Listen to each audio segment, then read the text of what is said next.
আসসালামু আলাইকুম রহমতুল্লাহি ওবরকাতুহু। আল্লাহ তাআলার এই দুনিয়াতে মানুষের হেদায়েতের জন্য 1,24,000 রসুল এবং পয়গম্বরকে পাঠিয়েছেন, আর যার মধ্যে শুধুমাত্র 25 জনের নাম কোরআনুল কারীমের মধ্যে উল্লেখ আছে।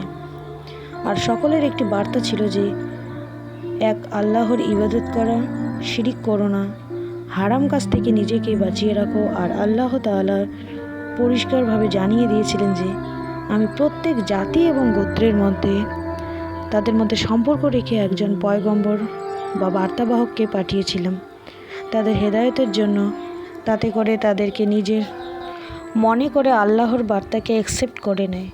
বেশিরভাগ অমুসলিমরা বলে থাকেন আল্লাহর রসুলগুলিকে বেশিরভাগ আরব দেশে কেন পাঠিয়েছিলেন। তো এর উত্তর হলো যে যেখানে বেশি মানুষ বসবাস করবে সেখানেই আল্লাহর পয়গম্বরকে পাঠিয়ে দেবেন। প্রত্যেক নবী আল্লাহর পয়গম্বর হয়ে থাকতো, আর প্রত্যেকজনের নতুন নতুন বার্তা নিয়ে এই পৃথিবীতে থাকতো।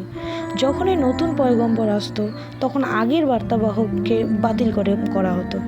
যেমন তওরাত মুসা আলাইসাল্লামের সময় নাজিল হয়েছিল, এনার পর যিনি এসেছিলেন তিনি হলেন ঈসা আলাইসাল্লাম, আর ইনজিল এখানে অবতীর্ণ হয়েছিল। তখন তওরাত কেতাবটি বাতিল হয়ে যায়, কেননা নতুন করে ইনজিলে আল্লাহর আইন সেখানে তুলে ধরেছেন। এমনইভাবে হজরত মুহাম্মদ সাল্লাল্লাহু আলাইহি সাল্লামের উপরে কোরআনুল কারীম অবতীর্ণ হওয়ার পর পিছনে যতগুলো শরীয়ত এসেছিল সবগুলি বাতিল করা হয়েছিল। কিয়ামতের পর যত মানুষ পৃথিবীতে আসবে তাদের জন্য শুধুমাত্র আল্লাহর আইন ও দ্বীনের শরীয়ত, শুধুমাত্র এই কোরআনই আছে।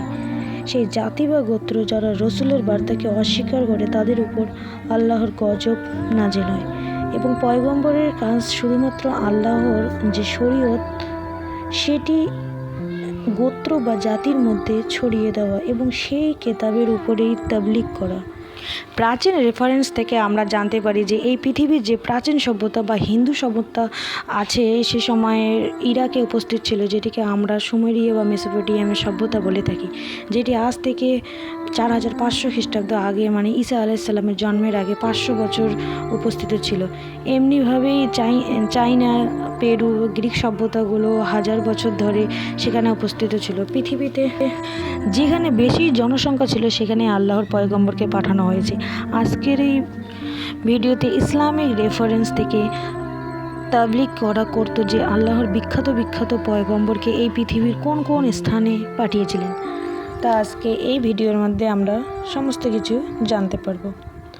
আপনি শুধু ভিডিওটিতে ছোট্ট একটি লাইক করে আমাদের পাশে থাকবেন। প্রথমেই বলতেছি আমি আমাদের প্রথম পয়গম্বর যিনি হলেন হজরত আদম আলাইসাল্লাম। হজরত আদম আলাইসাল্লাম ভারতের দক্ষিণ দিকের দেশ শ্রীলঙ্কায় একটি পাহাড় অবস্থিত আছে। সেখানেই আদম আলাইসাল্লামকে উপর আল্লাহ সেখানে তাকে অবতীর্ণ করেছেন। সেখানে একটি তার পায়ের নিশানাও দেখা যায়, আর যেটি থেকে এটি প্রমাণিত যে এখানে প্রথম মানুষ, প্রথম মুসলিম এবং প্রথম পয়গম্বর আমাদের সকলের পিতা আদম আলাইসাল্লাম এখানে এসেছেন। আর দ্বিতীয়ত হলেন হজরত ইদ্রিস আলাইসাল্লাম। হজরত ইদ্রিস আলাইসাল্লামকে ইরাকেই পাঠানো হয়েছিল। পরে তিনি নিজের বান্দাকে নিয়ে মিশরে হিজরত করে যান এবং সেখানে আল্লাহর দ্বীনের তাবলীগ করতে থাকেন। তারপর হজরত নূহ আলাইসাল্লাম বর্তমান সমাজে ইরাকের মানুষের তাবলীগের জন্য পাঠানো হয়েছে। হজরত নূহ আলাইসাল্লামের তাবলীগ বর্তমান সমাজে হিন্দুস্তান পর্যন্ত পৌঁছে গিয়েছিল, আর যার উল্লেখ হিন্দুদের পবিত্র কিতাব বেদের মধ্যে তা আছে। বেদের মধ্যে একই জিনিস আছে যেগুলো কোরআন শরীফেও আছে। নূহ আলাইসাল্লামের জন্য যেটা বর্ণিত হয়েছিল সেটা আমাদের কোরআন শরীফের মধ্যেও একই জিনিস রয়েছে। হজরত নূহ আলাইসাল্লামের জাতিরা আজকে বর্তমান সমাজে হিন্দুদের মতো করে পাথরের মূর্তি বানিয়ে পূজা করত। আসলে এই পাথরগুলো নেক এবং পবিত্র মানুষের মূর্তি ছিল। তারা সেই জাতির মধ্যে থেকেই তাদেরকে সৎ রাস্তা দেখাতো। হজরত হুদ আলাইসাল্লাম এনাকে ইয়ামানে পাঠানো হয়েছিল। হজরত সালেহ আলাইসাল্লাম এনাকে ইরাকে পাঠিয়েছিলেন। পরে ইনি সৌদি আরবে এসেছিলেন। ইব্রাহিম আলাইসাল্লাম এনাকেও ইরাকে পাঠিয়েছিলেন। হজরত লুত আলাইসাল্লাম এনাকেও ইরাকে পাঠানো হয়েছিল। হজরত ইউনুস আলাইসাল্লাম ইরাকের নিমুয়া অঞ্চলে এনাকে পাঠানো হয়েছিল। হজরত ইসমাইল আলাইসাল্লাম এনাকেও ইয়ামানে পাঠানো হয়েছিল। হজরত ইউসুফ আলাইসাল্লাম এনাকে ফিলিস্তিনে পাঠানো হয়েছিল। হজরত মুসা আলাইসাল্লাম এনাকে মিশরে পাঠানো হয়েছিল এবং সব শেষে আমাদের হজরত মুহাম্মদ সাল্লাল্লাহু আলাইসাল্লামকে মক্কা শহরে পাঠিয়েছিলেন।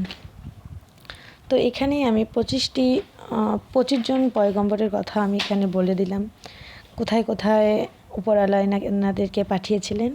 তো যদি আপনাদের ভিডিওটি ভালো লাগে তাহলে অবশ্যই যেটা বলে রাখলাম ছোট্ট একটি লাইক করে দেবেন এবং আমার পাশে থাকবেন।